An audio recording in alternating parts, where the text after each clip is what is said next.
Right, so our subject today is portrait retouching, and that's what we'll be concentrating on.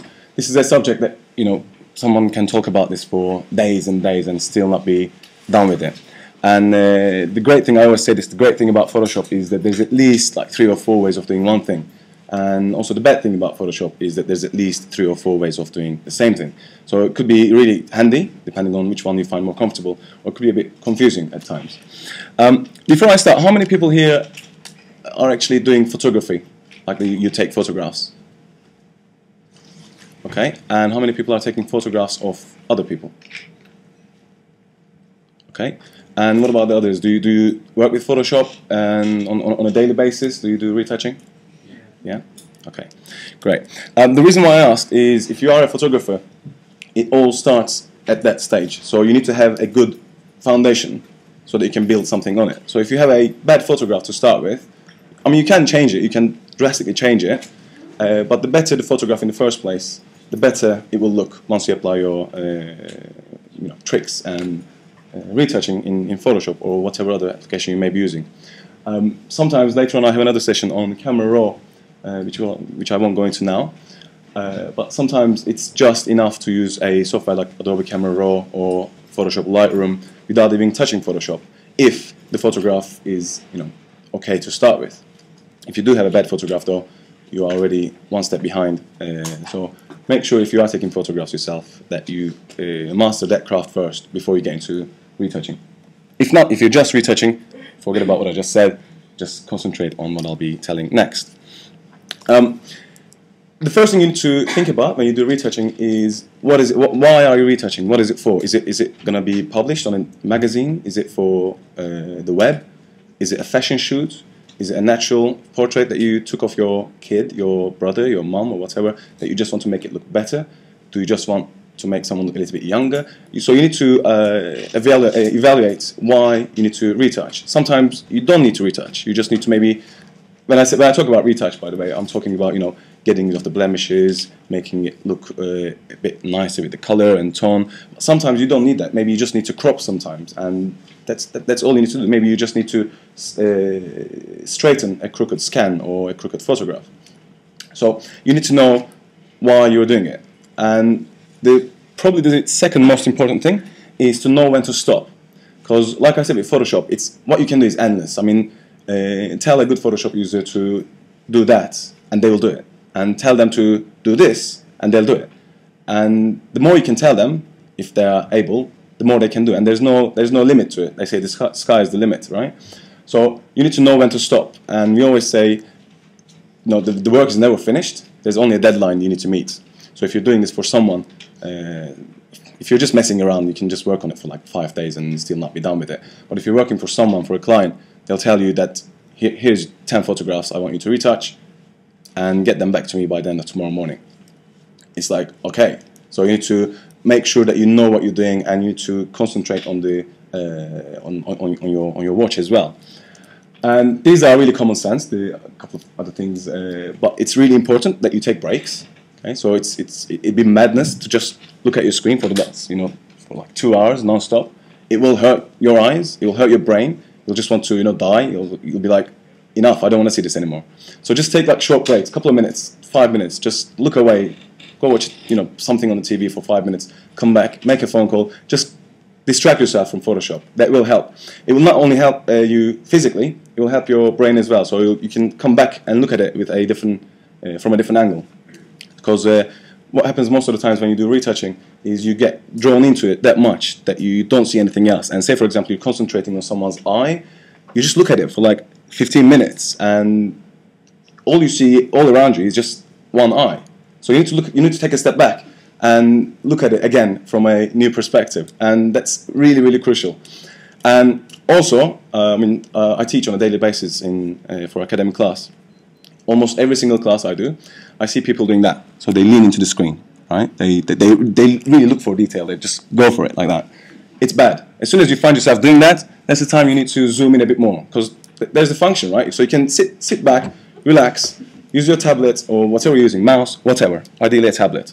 Just zoom in more rather than just going really close to it.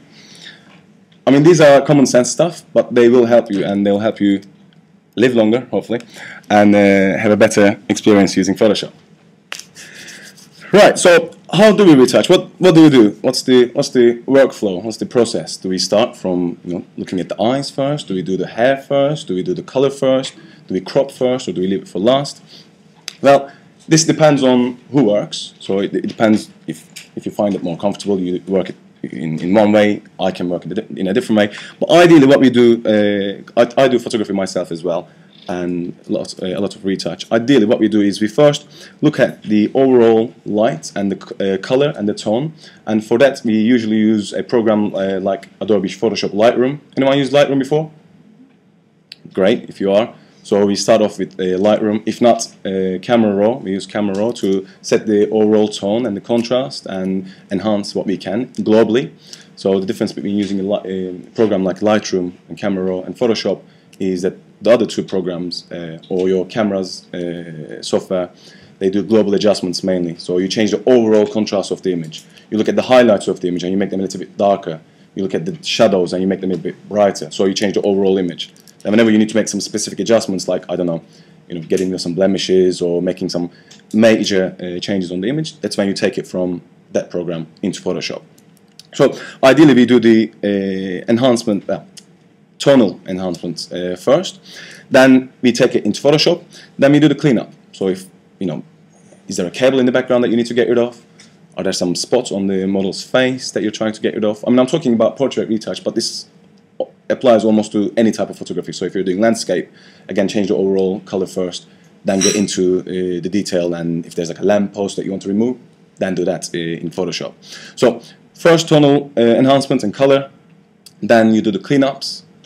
Like I said, if you need to remove anything, then you do enhancements. So you can't enhance something before you clean it up, right? So it's like, if this room is full of rubbish, I can't just spray a couple of perfumes in here to make it nicer. I need to first get rid of that rubbish. Then I can make it smell nice by using the perfume.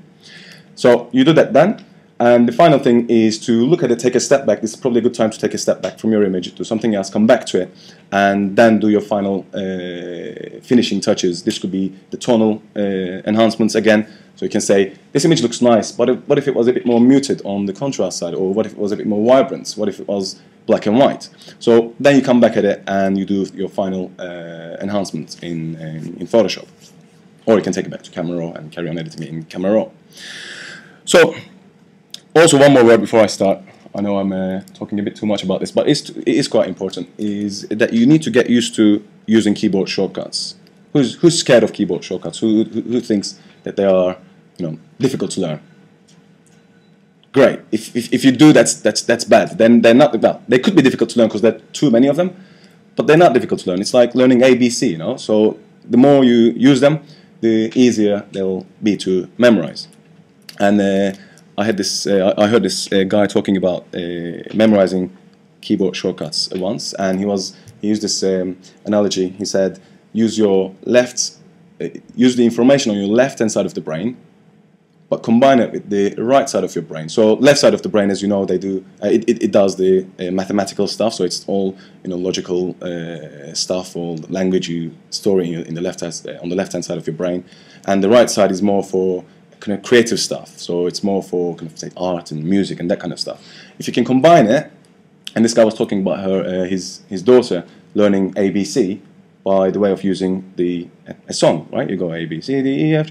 So that makes more sense to her, but it also teaches her ABC. So even if it's silly things, find ways to memorize stuff. Like there's this program called Final Cut. I don't know if you know it. And there was a shortcut in Final Cut which was F9, right? And what it did was to do an insert edit. That's a video editing program. It was an insert edit. And when I first learned it, I was like, was it F9 or F10? F9 or F10? I couldn't memorize it. Then I said, right, 9 looks like that, right? So it kind of inserts something. People think it's silly, but that's how I memorized it. So even if it does sound silly, find ways like this to memorize those shortcuts. They will help. Take my word for it. Anyway, back to Photoshop.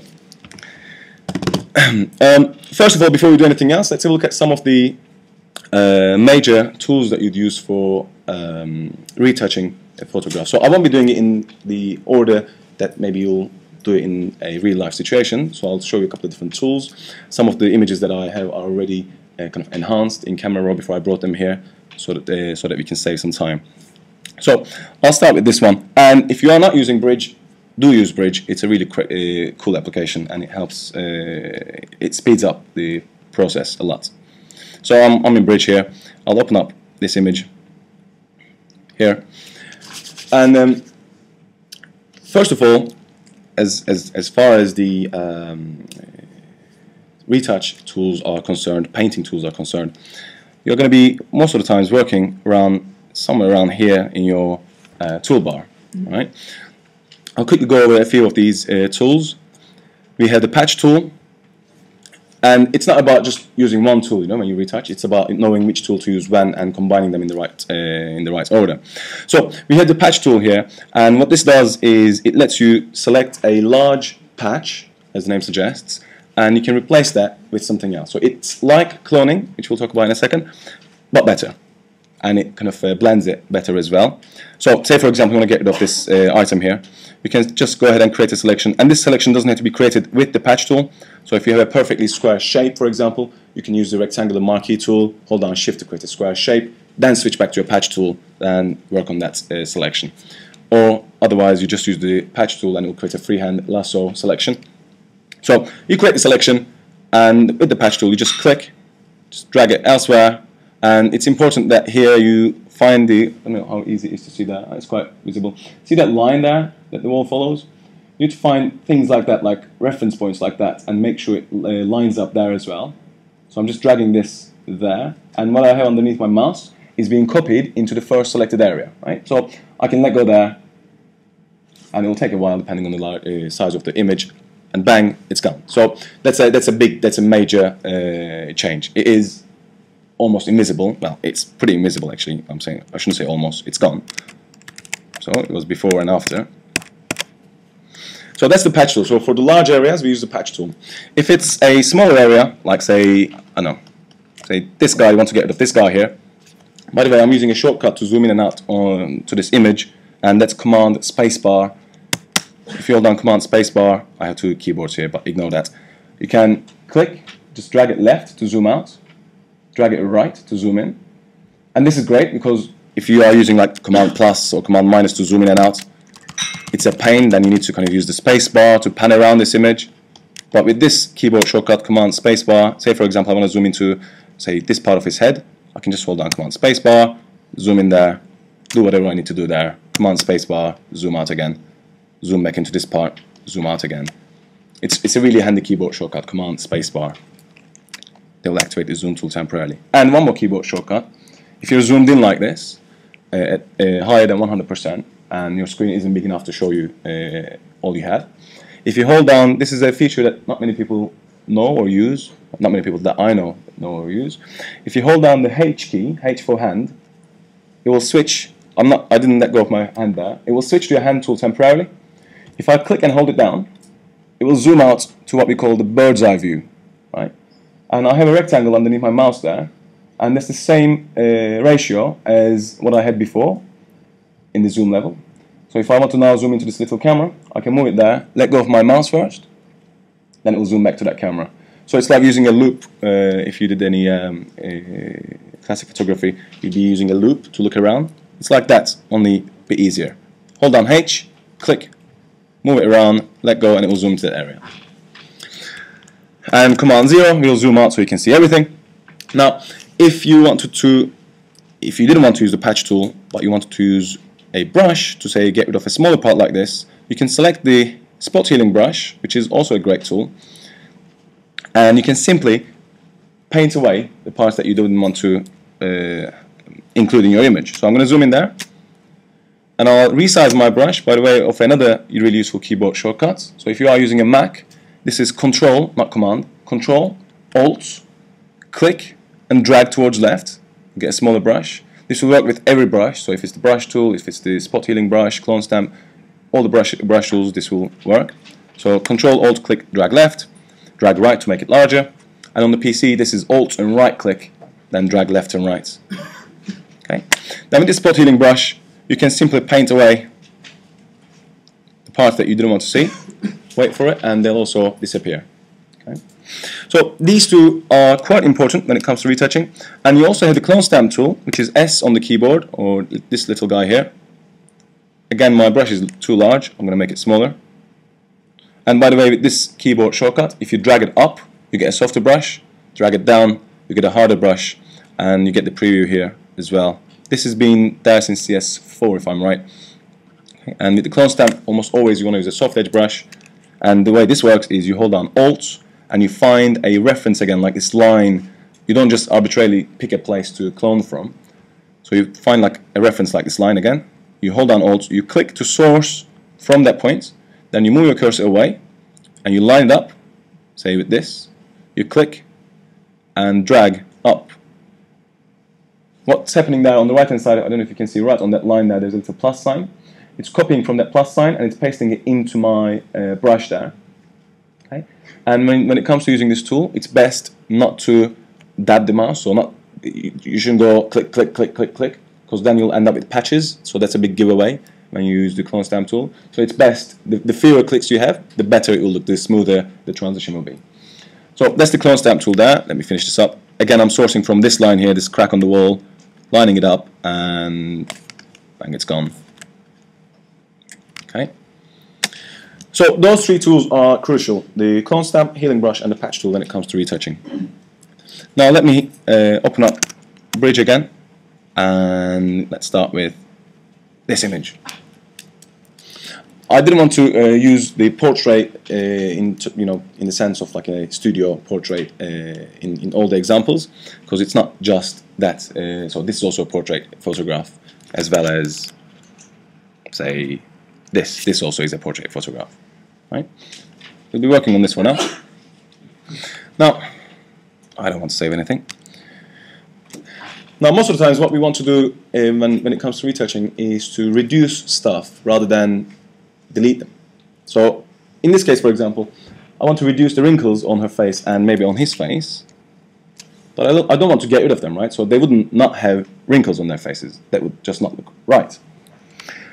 Before you do any retouching with these tools that I just showed you, except the patch tool, you need to create a new layer so that you work non-destructively. Okay, and you can do that either by clicking on this little icon here on the bottom right, or you can do this by the way of a keyboard shortcut, and that's Command-Shift-N, N for new, and that will create a new layer, and it will let you name the layer as you create it as well. And I'll name this layer Clean Up. Okay. Then I'm going to start with the healing brush, and this will look a little bit awkward first, but that's perfectly fine. That's what we normally do. We start and we make things look a bit awkward, so we exaggerate things. So if it's a color change, for example, we make it look really vibrant, then we dial it back down so that we can actually see what changes are appearing there. So using the spot healing brush, I'm going to go ahead and get rid of all of these wrinkles. And if this is the first time you're using this tool, you need to make sure that this button here is checked, where it says sample all layers, otherwise it won't work, because the layer I just created is empty, and so if this layer is empty, if I use this tool, it won't do anything because the layer doesn't have anything on it. So you need to make sure that this button is checked here, and also content aware should be checked, which it is by default, but just make sure. And make sure that you're always working on this cleanup layer, so you're not harming the original layer here.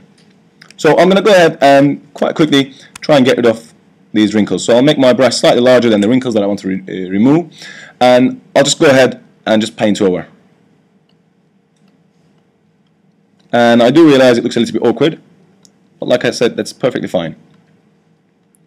And when you are reducing wrinkles like this, or any blemishes, it's best to move the cursor, so draw the lines in the same direction as the wrinkles themselves actually appear. So rather than, say for example, this wrinkle here, rather than crossing that wrinkle like that, you should just go with it. So it tends to blend in better with the rest of the image there. So I'll go ahead and do these parts a bit quickly as well. And again with this tool, rather than just clicking and drawing a long big line like that, it's best to just do that, bit by bit. And this line as well, maybe.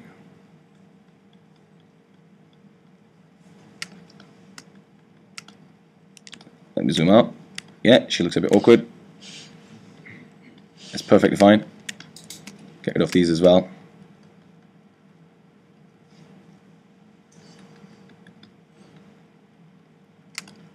Maybe on her ear.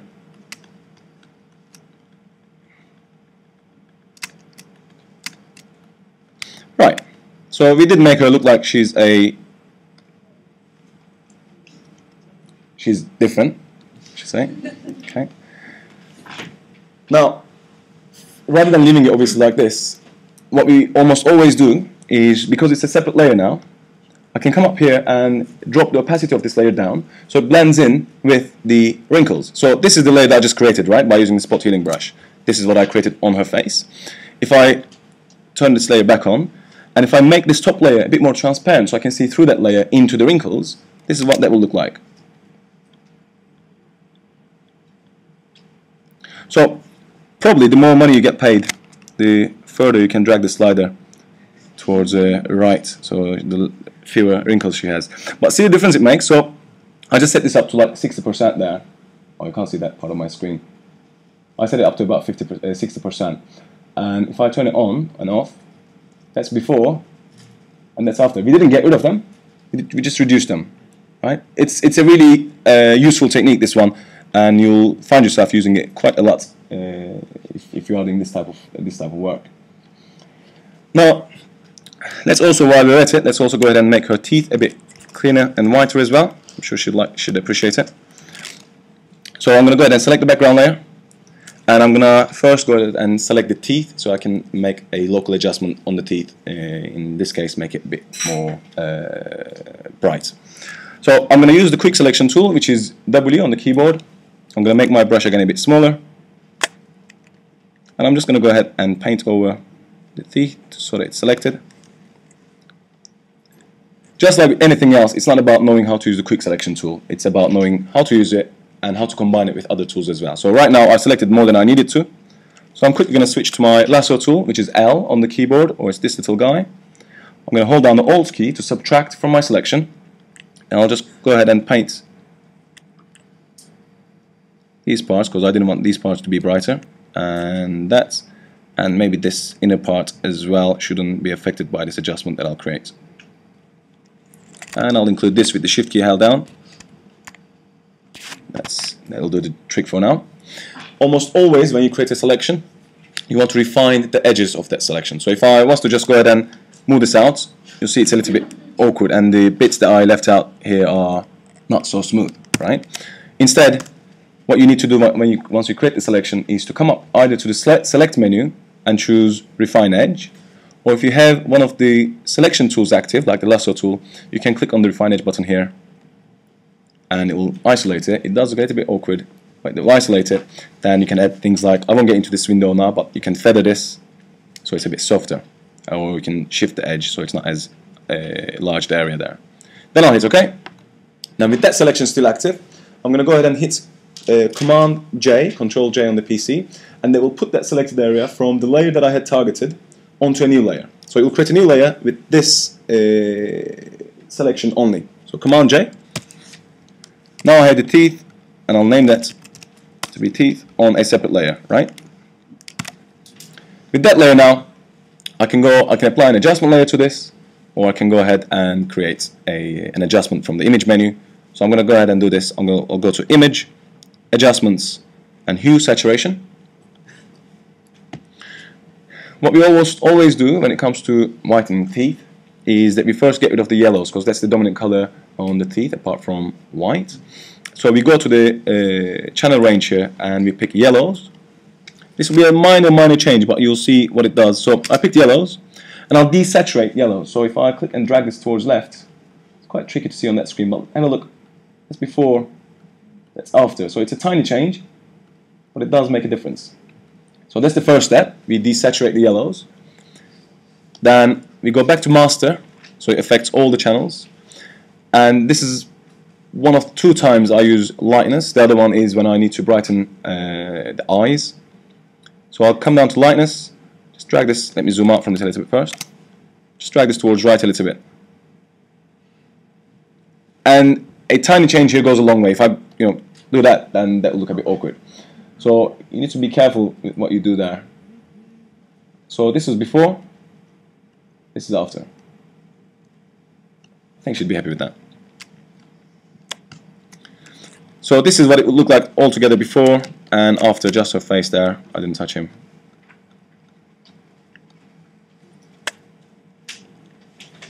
That's one. So let's look at a few others with more kind of close-up stuff or using a couple of different filters.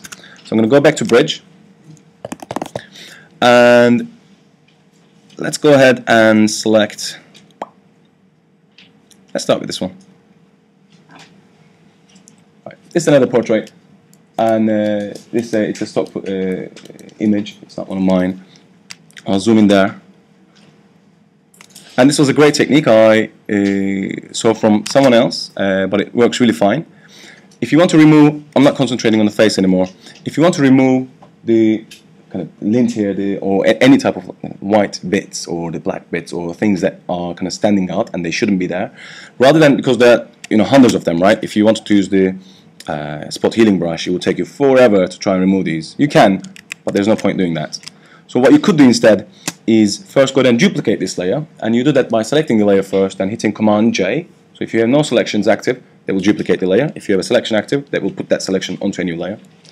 Command J, it will duplicate that layer. And I'll go ahead and create, actually no, I'll go ahead and create a selection on this using the quick selection tool. I'll just select the shirt. I'm holding down Alt to subtract, Shift to add. So I selected the shirt that I wanted to kind of clean up. Okay, I can always go to Refine Edge and make this look even nicer. So all these areas, I can tidy them up. I'll shift the edge towards left a little bit, and maybe I'll feather it a little bit as well.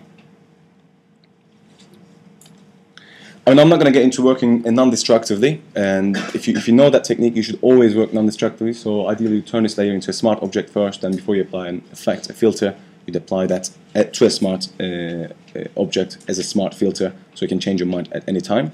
But I won't get into that now, so I'll just show you quickly how this would work.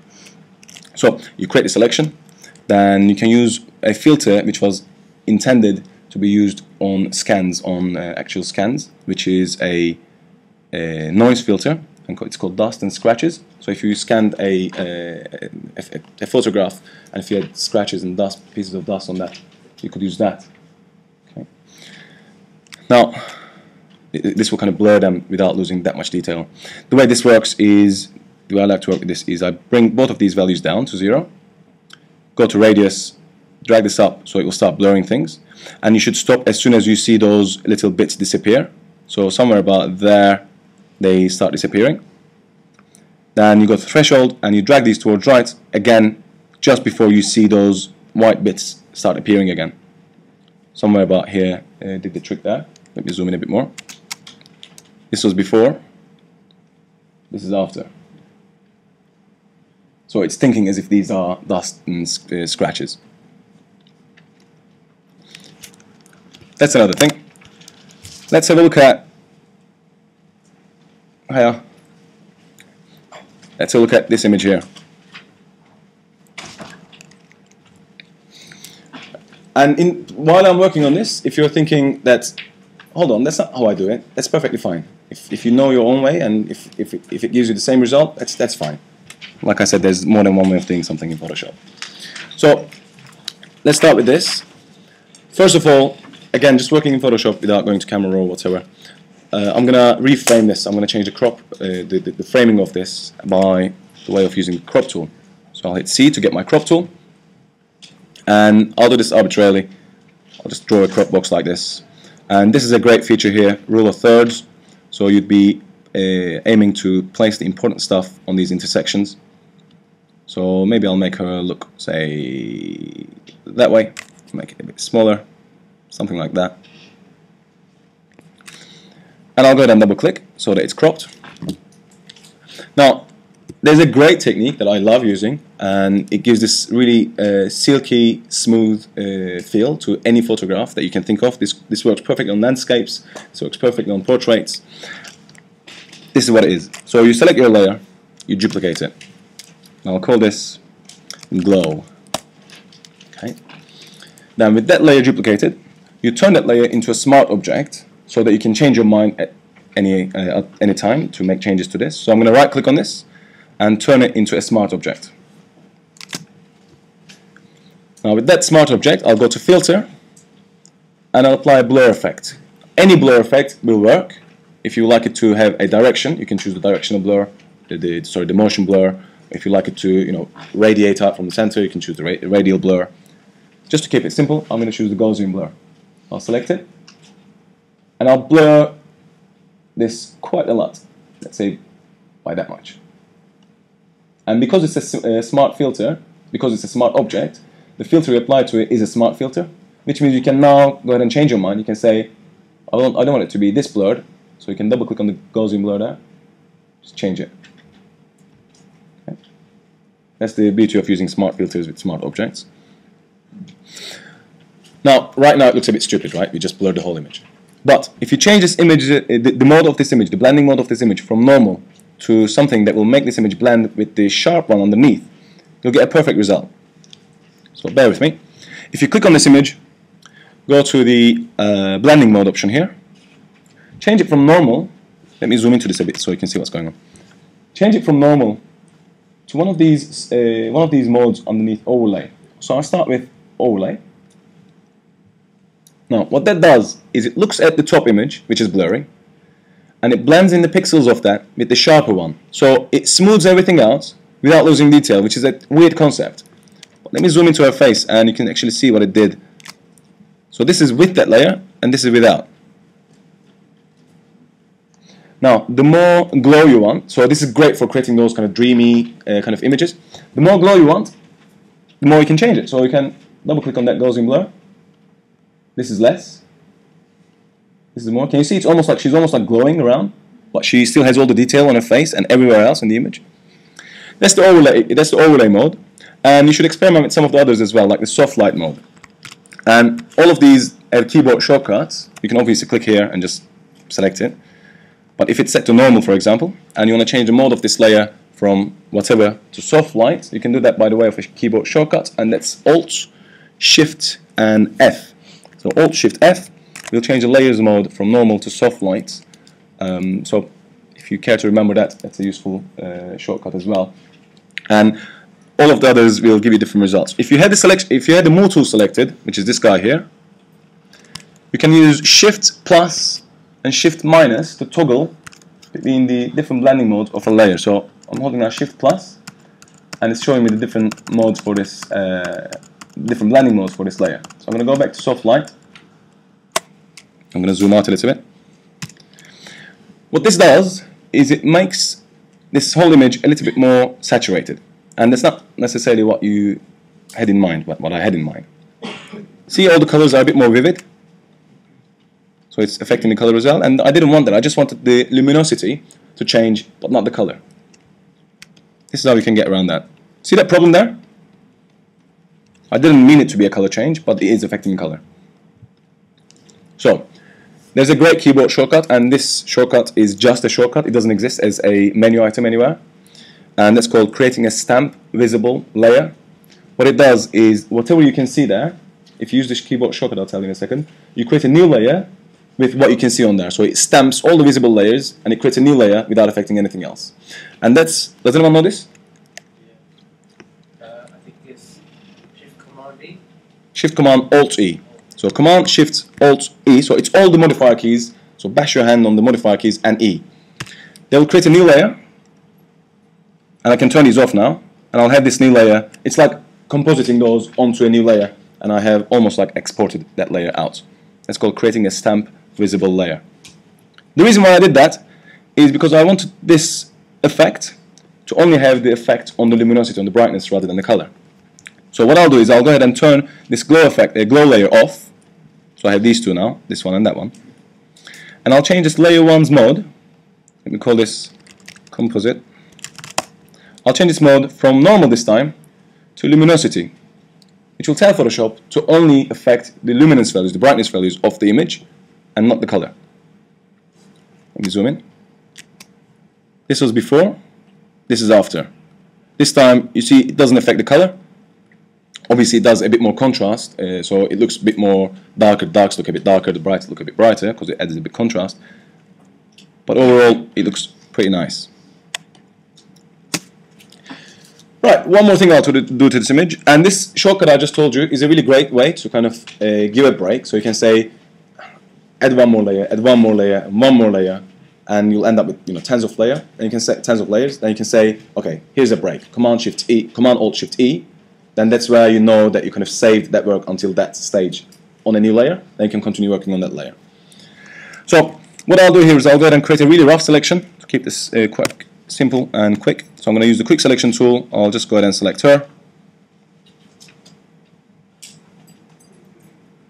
I'll tidy this up with the lasso tool on top of her head, something like that. That'll do the trick. And do you remember the shortcut to put her onto a new layer? Command J. Great. But before I do, actually, I'm going to hit Command Z. Before I do, I'm going to go ahead and refine this selection by clicking on the refine edge. I'll feather it. A bit more maybe, something like that. That will do the trick. I'll then hit Command J. So now she's on a new layer and she's feathered. And I have these weird things going on. That's because the layers mode is still set to luminosity. So I'm going to change that back to normal. There. Okay. Now what I want to do is I want to click on this composite image, and this is one of my favorite filters. It's a blur filter, but it's not like a Gaussian blur or something. It's called a lens blur. So I'll click on filter. I'll change its mode from, so I'll go to filter, go to blur, and choose lens blur. Remember, this is the image underneath, so everything will be blurred, and that's fine because we have another image on top. The reason why I like this is because it doesn't just blur it. It uses this the highlights, the specular highlights here, and it creates those really nice shapes, like the iris shapes of the lens. Right. So I'm not going to get into this effect in all detail, but you can here change the radius of how big those are. Let me turn off the noise. You can change the radius of how big those speculars are, and how much things are blurred. You can change the curvature of those blades. These are the blades. So you can have them a bit straighter.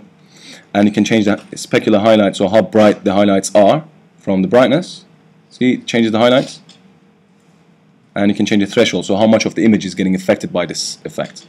So if I drag it towards light, you see more of those on the left hand side. I'm not too bothered about her, because I know that I have her on a new layer. So I don't care about what's happening here. I'll click OK. It will take some time to apply this. But once it's applied, because I have the other image on top, it should look pretty nice. There you go. Right. Now, this is before, this is after. Just for the sake of this, I'm going to change the mode of this to normal as well, so I don't have those little bits and bobs in the background. Now, if again this is a bit too much, which I think it is now, because it's a separate layer, and because I have another layer underneath it, I can go to opacity, just drag this down to blur this with the background. So you can create some almost surrealistic blurs with this as well. So this is how we started to this image. Zoom in there. And this is how we ended up.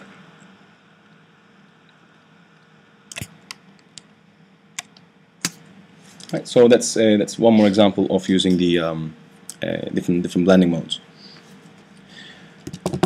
Right, so let's have a look at a few more images before we wrap up. What's the time? 1:45. You're doing fine with the time.